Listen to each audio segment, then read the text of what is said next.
विवाह विलंब क्षेत्र में शनि ग्रहंकर भूमिका कौन रही आज आलोचनार विषय वस्तु।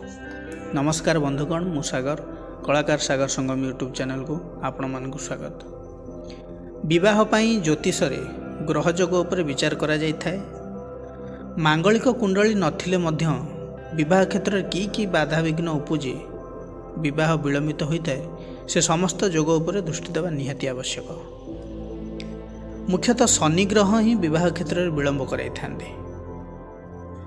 तेणु जातक विवाह संबंध में जिते आम जानवा चाहिए तेबे द्वितीय भाव, पंचम भाव, सप्तम भाव एवं द्वादश भाव उपर विचार करने निहाती आवश्यक। द्वितीय भाव दोषयुक्त होइथिले विवाह कराई दिए नहीं। पंचम भाव दोषयुक्त हेले संतान बाधा आसे, अधिकांश समय संतान मध्य हुए नहीं। सेमती सप्तम भाव जदि दोषयुक्त है ताले विवाह विलंब आसे एवं द्वादश भाव जदि पाप प्रभावित है शଯ୍या सुखर वंचित कराई थाए। विवाह पाई जेतेबेले आमे कुंडली देखुचंती सेतेबेले शुक्र, बृहस्पति एवं शनि ग्रह ऊपर विचार आलोचना एकांत जरूरी। कारण शुक्र होउचंती स्त्री कारक ग्रह, बृहस्पति हेले पति कारक एवं शनि होउचंती प्रतिबंधक कारक।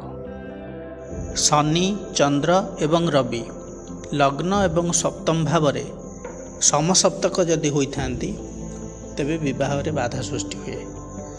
प्रथमतः विवाह संगठित हुए नहीं और जदि भी हुए विलंब रे। शनि जदि पाप प्रभावित होई शत्रु क्षेत्र रे थाई सप्तम भाव उपर दृष्टिपात करिवे तेबे विवाह 35 वर्ष 37 वर्ष पर जाई होबार देखा जाइछि। लग्न ठारू शनि पंचम, सप्तम, दशम रे रहिथिले अथवा सप्तमेश बा शुक्र ठारू चतुर्थ, सप्तम, एकादश रे थिले विवाह रे विलंब होता है।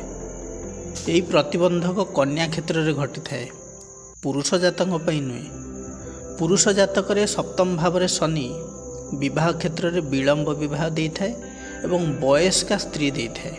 शनि राहु युक्त होइथिले अथवा शनि शुक्र युक्त होइथिले, शनि राहु सप्तम बा शनि ठारू शुक्र सप्तम होइथिले विवाह रे विघ्न घटी थाए एवं विलंब मध्य होता है। शनि एवं रवि जोग सप्तम भाव रे होइथिले विवाह संगठित हुए नहीं। लग्न ठारू द्वादश रे शनि थिबे एवं द्वितीय भाव रे रवि रहिथिले विवाह हुए नहीं। सेमती सप्तम भाव शनि रवि पाप मध्यस्थ रे रहिथिले विवाह संगठित हुए नहीं।